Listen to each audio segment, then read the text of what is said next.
You ever come across a story and it just blows you away, like completely shatters what you expected? Well, we're going deep on one of those today. Oh, really? Lay it on me. All right, so picture this. Las Aventuras del Rey y el Virrey Quien. Okay. 7 seasons, 5 specials, 126 episodes. Okay, I'm following. Over 11,000 law enforcement agents have been, well, let's just say exterminated over the course of the series. 11,000. Seriously. That's a wild number. What kind of show are we talking about here? Right. You see that number and you immediately think ultra-violent action fest. And on the surface, yeah, that's what Las Aventuras del Rey y el Virrey Quien looks like. Just pure, unadulterated chaos. 2 guys, El Rey and El Virrey Quien, tearing through Los Santos, no holds barred. Sounds like a recipe for mayhem, for sure. Total mayhem. But here's the thing. The deeper we dug into this series, and it all kicked off back in December 2016, by the way, the more we realize there's some serious depth underneath all that craziness. We're talking intricate lore, cosmic horror elements, even some pretty thought-provoking themes woven into the narrative. And it's not just the main series either. There are 2 spin-offs that take this whole wild ride to the Old West. Wow, okay, so we're dealing with a pretty expansive universe here. Expansive is an understatement. Our mission today is to break it all down. We've got production history, evolving plot lines, character deep dives, fan theories, the whole 9 yards. We want to give you, the listener, a clear roadmap through this incredibly unique series. I like that, a roadmap, because when you're facing down 126 episodes and who knows how many layers of lore, it can feel a bit overwhelming. Absolutely. So let's rewind to the beginning. Where did Las Aventuras del Rey y el Virrey even come from? How did this whole crazy train leave the station? Take us back to the origins. The origin story is actually pretty remarkable in itself. Imagine this. It's mid-December 2016. A bunch of folks are brainstorming ideas and someone throws out, hey, what if we just pointed a camera at these 2 guys and let them run wild? And those 2 guys being? El Rey and El Virrey Quien, of course. And apparently that's pretty much all it took. The first 4 episodes were uploaded to YouTube by a guy named DJ Strasburger, no less just 10 days later. December 26, 2016. Boom. Instant immersion. Wow, so right from the start, it had this raw, almost improvisational energy. Absolutely. You can definitely feel that in those early episodes. But, and this is important, the series didn't stay frozen in time. It kept evolving. Starting in 2021, they started doing these yearly Halloween specials, and apparently those are a real highlight. Darker tone, higher production value. They even got Dr. Dre to guest star in the 4th season. Oh, wow, Dr. Dre. That's pretty big. So clearly this series was starting to gain some serious traction. No doubt about it. And they kept building on that momentum. Season 5 had an original soundtrack, which is a big step up in terms of production. Then, in October 2023, get this, they had a whole special episode celebrating 10 years of El Rey and El Virrey Quien's in-universe criminal careers. They even released an official art book. So they really embraced the world they created. 10 years is a long time. It really is. But it hasn't all been smooth sailing. The 6th season had the longest gap between episodes, which probably drove the fans crazy with anticipation. And the current season, season 7, has fewer episodes, and it seems like they're focusing more on these smaller, self-contained stories. Plus, there's a big change coming. They're planning to move the whole thing from San Andreas to the state of Leonida. Nobody knows exactly why yet. So they're still shaking things up, even after all this time. I like that. Keeping the audience on their toes. Now, I think it's time we meet the main players in all this chaos. Let's talk about El Rey and El Virrey Quien. Let's do it. So, El Rey, real name, Maximus Diamantis. El Virrey Quien, real name, Kane Blackwood. Criminal entrepreneurs operating out of Los Santos. They're part of a crew called the Grove Streets Families. Now, their origin story is a bit of a mystery. They showed up in San Andreas in October 2013. Nobody knows where they came from, and get this. They were brought into the criminal underworld by none other than Lamar Davis. Lamar Davis, as in that Lamar Davis. Lamar Davis. Well, you know. But one and only. So they weren't exactly born into this life. They were brought into it. Now, here's the really wild part, the thing that explains how they survive all the insane stuff they get into. They have this ability called magistral resurrection. Basically, they can revive infinitely. They were taught this by a character named Tiogilipodcast, who is a whole other mystery we'll get into later. That's when it revives. That definitely changes the game. No wonder they're not afraid of anything. They basically have unlimited lives. And in the early days, they used that to cause as much chaos as possible. Police chases, high-speed mayhem, even invading Fort Zancudo, that's a heavily guarded military base, by the way, and Bolingbroke Penitentiary, the state prison, multiple times. They were pulling off heists, racking up wanted stars, basically becoming the most decorated criminal San Andreas had ever seen. Sounds like they were having a blast. Oh, they were definitely pushing the limits. But then things took a darker turn. Enter Ray Drowned. This creepy entity, often depicted with a black helmet, started possessing El Rey. It added this whole supernatural element to the mix, made things a lot more unsettling. And then, this is crazy, they tried to escape San Andreas in a Titan aircraft. Ray Drowned, intervened, plane crashes into the ocean, seemingly the end for our invincible protagonist. The end. Or is it? With infinite revives, you never really know. You're absolutely right. So the plane is sinking, right? And then it passes through this mysterious portal, transports them to a futuristic parallel version of Los Santos. Boom. They're in a completely different reality, stripped of all their wealth, their criminal status, everything. They get arrested immediately, spend some time in custody, and when they get out, they have to start over from scratch. Wow. Talk about a hard reset. From the top of the criminal food chain to nothing. It's a wild twist. But El Rey and El Burey are adaptable. They start working their way back up the criminal ladder in this new Los Santos. They pull off some big heists, the Diamond Casino, Cayo Perico, and they start experiencing all these strange, unexplained phenomena, UFOs, otherworldly beings, weird glitches. This is where that cosmic horror element really starts to creep in. So it goes from chaotic fun to something a lot weirder and more unsettling. Exactly. And then buckle up because it gets even crazier. During season 5, El Rey somehow gains transmutation powers. He can basically manipulate reality itself. Teleporting, shape-shifting, he often turned into a gorilla. By the way, summoning vehicles, making stuff explode. It was pure mayhem. And then about a year later, El Burey gets his powers too. Hold on, they can both warp reality. This just went from 10 to 100 real quick. It did. But as you might imagine, all that power attracted some unwanted attention. A character named Polestar. He's basically in charge of monitoring all the transmutational activity, cracks down hard. Both El Rey and El Burey lose their powers. It was a wild ride while it lasted. A classic rise and fall. I'm starting to see why people are so fascinated by this series. It's unpredictable. Unpredictable is putting it mildly. So let's take a closer look at these two guys, starting with El Rey. In the original Los Santos, he was a billionaire. Started out in October 2013 with nothing and built up a fortune of over $2.4 billion. But there are always whispers about him exploiting glitches, finding loopholes in the system. So he wasn't afraid to bend the rules a little, even back then. Not even a little. He was known for his flashy cars, especially his gold Pegassi Zentorno. But he also had some pretty out-there vehicles, a Shump, a Rhino tank. He was the leader of the Grove Streets families. His favorite radio station was West Coast Classics. And remember that 11,000 number we started with? Well, El Rey is personally responsible for over 5,000 of those law enforcement casualties. He was public enemy number 1. Makes sense. He basically declared war on the entire police force. Pretty much. Huh. But then he gets thrown into this parallel, Los Santos, loses all his money. He manages to scrape together about $7.6 million, but bad investments and his love for expensive cars bring him down to less than $100,000 at one point. And get this, he refuses to get a legitimate job, even though he's basically broke.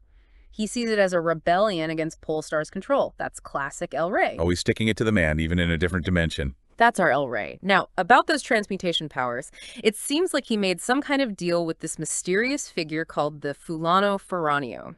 Nobody really knows who or what the Fulano Ferranio is, but they gave El Rey some serious abilities. Immortality, teleportation, levitation, ESP super speed, infinite ammo. He could summon vehicles, make other vehicles explode, and he had access to all these crazy weapons. And of course, shape-shifting. He even took on a superhero persona, Super Ray, and had a super yacht called the Super Falopa Galaxy. Okay, that's awesome. Super Ray and the Super Falopa Galaxy. That's pure gold. Pure El Rey, you could say. His weapon of choice during all this was a custom blue and white special carbine MK the Zent. But here's a funny thing. Despite all those superpowers, his shooting accuracy was only 14.6%. He even led a gang for a while called La Banda del Pelado, the Bald Guys gang. But of course, it all came crashing down when Polestar took away his powers. Back to square one, or at least back to whatever square one looks like in a parallel universe. Quite a journey. Now let's talk about the other half of this duo, El Burey. El Burey, or Cain Blackwood if you prefer, is a different kind of criminal. More of a businessman, occasional hitman. He was active in the original Los Santos around the same time as El Rey, starting in October 2013. Now, El Barritan was never as flashy as El Rey. He earned a decent amount of money, over $12 million, but he did it the old-fashioned way. No glitches, no exploits. And in December 2013, he achieved something truly bizarre. He became above the law by walking in circles for 3 hours straight. Wait, what? Above the law for walking in circles. Yeah. I don't even know what to say to that. It's one of those things that just makes you scratch your head and say, only in Las Aventuras. So El Barrican lived in Del Perro Heights. He didn't have a massive car collection like El Rey, but he did have a sweet black and white Batiste 801 motorcycle. He was a skilled driver, pilot, and shooter. His favorite radio station was Los Santos Rock Radio, and his kill count in the original Los Santos: over 3,000 police officers and 1,900 noose agents. That's noose, the heavily armed special forces guys. So he was racking up the body count, too, just in a more low-key way. He preferred to let his actions speak louder than words. His go-to weapon was the special carbine. And here's a morbid detail. After they ended up in the parallel Los Santos, he actually went back to the original Los Santos just to watch it get destroyed. Wow. Talk about closure, I guess. So in this new Los Santos, El Barrican focuses on building a legitimate business empire. He buys a penthouse at the Diamond Casino, invests in property, starts working with people like Franklin Clinton and Tony Prince. He even manages to get that above the law status back, but this time for real. He sees it as a way to subvert the system from the inside. Earn money legitimately, use it to undermine the powers that be. He even got transmutation powers for a while, becoming Super Beret in January 2024, but he lost them later that year. So he got a taste of that ultimate power, but decided it wasn't for him. Sounds like he's got a more long-term plan, a different approach than El Rey's just embracing the chaos. Very different approaches, but both of them, regardless of their methods, have one common enemy: the Los Santos Police Department. Also known as the Maderos, or just the police. They are the ultimate antagonists in Las Aventuras. And they've got a pretty impressive body count, thanks to El Rey and El Barrican. Over 11,000, if I recall correctly. You recall correctly. They're portrayed as being pretty aggressive, sometimes downright incompetent, but always relentless in their pursuit of our protagonists. And it's not always a clean fight, either. The cops are known to use some pretty nasty language, and there are moments where they seem to actually enjoy the violence. So it's not a simple good guys versus bad guys scenario. It's more complicated than that. Way more complicated. Now, remember Tiogilipodcast, the guy who taught El Rey and El Barrican how to revive infinitely? Oh yeah, the mysterious mentor. He's a recurring character throughout the series, always showing up at the most unexpected times. El Rey and El Barrican have a strange relationship with him. They respect him, but they've also killed him on multiple occasions. Of course, he always comes back thanks to that magistral resurrection ability, and he's always spouting these cryptic phrases, doing weird stuff. Some fans think he's actually an all-powerful being, disguised as an ordinary guy, manipulating events from behind the scenes. Okay, that's a pretty wild theory. But with this series, who knows? It could be true. Anything is possible. Speaking of wild, let's do a quick rundown of the seasons. Season 1, it was all about that raw, chaotic energy. Invading Fort Zancudo, the prison, causing general mayhem. Season 2, more of the same, but then Ray Drown shows up, and the season ends with a hint of that parallel universe. Season 3, things get a lot more polished, the storylines are more complex. We get the Diamond Casino heist, the Cayo Perico heist, the whole doomsday scenario arc. This is where the series really starts to level up. It sounds like they were finding their footing, getting more ambitious with the storytelling. Totally. The Halloween specials, which started in 2021, are a whole other beast. They're darker, more horror-focused, and the production quality is always top-notch. Fans love them. Season 4, we get the team up with Franklin Clinton. They help out Dr. Dre. There's a bunch of stuff with drug-induced hallucinations.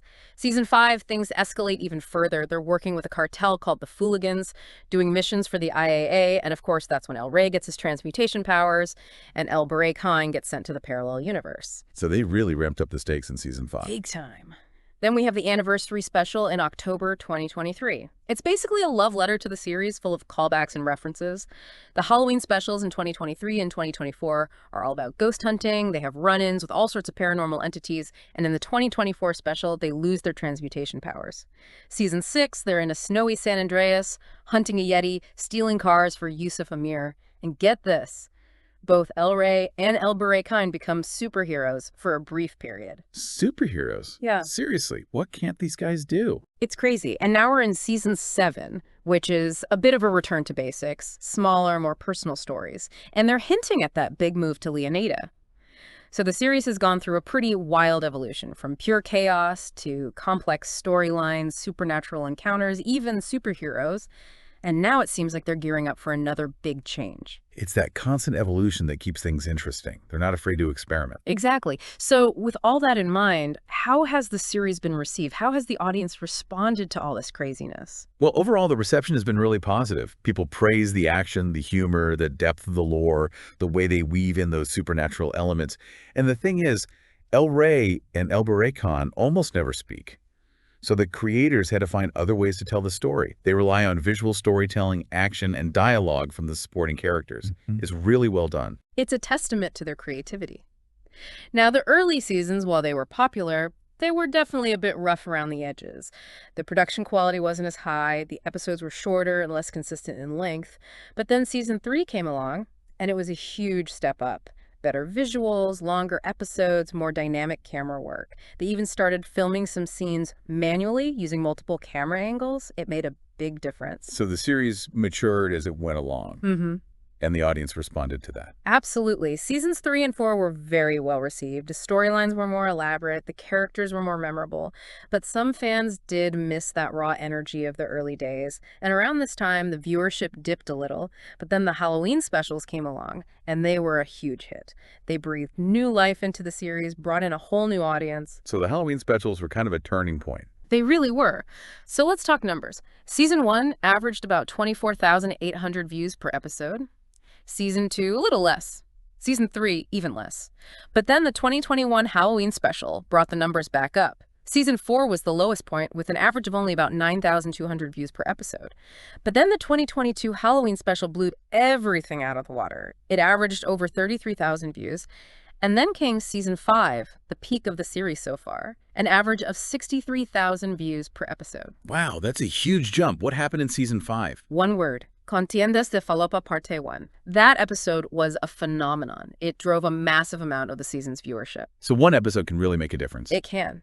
Now, for a long time, the most viewed episode was Christmas Special Parte 2 from Season 1, over 160,000 views. But then Contiendas de Falopa Parte 1 came along and took the top spot. And then, out of nowhere, the anniversary special, Un Diseño de Grandes Robos de Autos, shattered all previous records. It reached almost 2 million views in just 24 hours. 2 million views, that's insane. Clearly the fans are still deeply invested in this world. They are.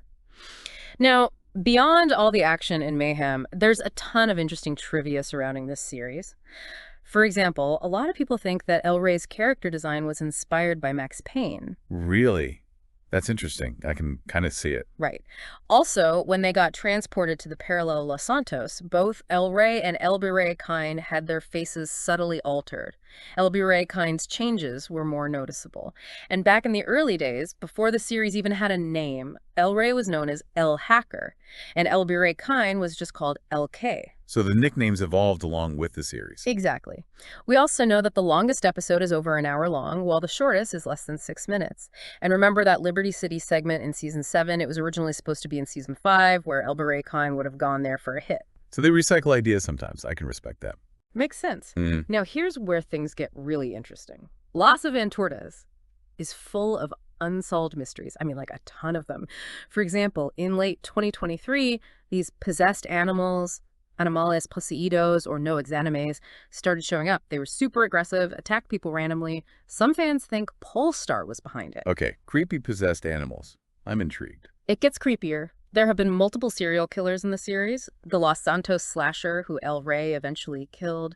Merle Abrahams, the Infinity Killer, whose victims were discovered by El Barret Khan. And then there are the Halloween psychopaths, these masked figures who show up every Halloween and cause mayhem. One with a machete, one with a baseball bat, a killer clown, and a guy who drives a flaming car. And speaking of creepy, we've got a Cyrdos. Nobody knows exactly what a Cyrdos is, but some fans believe it's a supremely powerful being, maybe even more powerful than Polestar. Some even think a Cyrdos is the one who corrupted Polestar. Corrupted and how? Nobody knows for sure. It's all just speculation. Then we've got the Iotes, these pumpkins that started appearing every October since 2022. When you interact with them, weird stuff happens. Sometimes you get money, sometimes there's an explosion. There's even a theory that they're used for mind control. Okay, mind control pumpkins. That's a new one. This series keeps you guessing. We've also got a haunted house, the Casa Espeluznante. Then there's El Cabronazo, a mischievous character who is stealing money in the winter of 2022-2023. Some fans think he's actually El Rey from the future. And things are starting to get really unstable in San Andreas. There are these time-space errors happening all over the place, errores espaciotemporales, people teleporting randomly, falling through the map, invisible ground. There's a place called the Cursed Sandy Shores Airfield, Aerodromo Maldito de Sandy Shores, where people keep falling into this gray void. Sometimes they see the Slender Man before it happens. Wow, it's like their reality is breaking down. It might be. Then we've got the espectros, these shadowy figures made of black mist, and a whole bunch of ghosts, or phantasmas. There's the Mount Gordo ghost, believed to be a woman named Jolene Cranley Evans, who was murdered by her husband. The ghost of El Rey, which appeared in 2021 and made everyone think El Rey was actually dead for a while. There was even a radio curse that might have been connected to Ray Drowned. And the ghost of Johnny Klebitz, who was a character from another game, showed up in 2023. Plus, a bunch of other unidentified ghosts have been spotted. Okay, so ghosts are a pretty regular thing in this universe now. They are. We can't forget about the Fulano Ferranio, the mysterious figure who might have given El Rey his powers. There's a lot of lore surrounding this character, even possible connections to the Epsilon cult. Then there's the Gorgojo subrepticio, a creature that some believe is the ancestor of everyone in San Andreas. And finally, the abominable snowman, or Yeti Nefando Ser de los Nevasos, who was terrorizing Mount Chiliad in 2023 until El Birey Cain killed it. There's a lot of unanswered questions, a lot of mysteries to unravel. It's like a puzzle box. Every time you think you figured it out, another layer appears. That's a great way to put it. So as we wrap up this deep dive into Las Aventuras del Rey y el Birey, what have we learned? What are the key takeaways? I think the biggest takeaway is the sheer evolution of the series. It started out as this fun, chaotic romp through Los Santos, but over time it's become something much richer, much deeper. We've got parallel universes, superpowers, cosmic horror, a complex web of characters and lore, and it's still going strong. And it's all presented in this unique way, relying heavily on visuals and action instead of dialogue. It's a testament to the creativity of the creators, and it clearly resonates with the audience. We hope you've enjoyed this journey through the insane world of Las Aventuras del Rey y el Birey. It's a wild ride, full of surprises, and it just goes to show that even the most outlandish ideas can be spun into something truly compelling. So here's a final thought for you, our listener. What does the future hold for El Rey and El Birey Cain? They're about to leave San Andreas behind and head to Leonida. Will this be a fresh start? Will they finally get some answers to the mysteries that have been plaguing them? We don't know, but one thing's for sure. Las Aventuras is never predictable, and that's what keeps us coming back for more. So which mystery are you most curious about? What theories do you have? Let us know. And until next time, keep exploring, keep digging, and never be afraid to embrace the weird. Until next time.